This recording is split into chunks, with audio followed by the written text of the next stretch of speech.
Integrating JFrog Artifactory with Jenkins allows you to streamline your CI/CD pipelines by managing and distributing artifacts seamlessly. Here's how to set it up. Set up JFrog Artifactory. Ensure that you have a JFrog Artifactory instance running. Create repositories for storing artifacts. Install JFrog plugin for Jenkins. In Jenkins, go to Manage Jenkins, Manage Plugins. Search for JFrog and install the plugin, which provides necessary integrations for interacting with JFrog Artifactory. Configure JFrog Artifactory plugin. After installation, configure the JFrog Artifactory plugin by going to Manage Jenkins, Configure System. Add the new Artifactory server. Name. Provide a name for the server configuration. URL. Enter the URL of your JFrog Artifactory instance. Username. Provide the username. API key.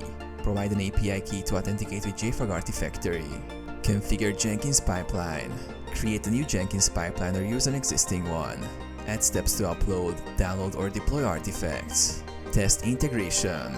Trigger the pipeline and monitor the steps to ensure artifacts are successfully uploaded to JFrog Artifactory.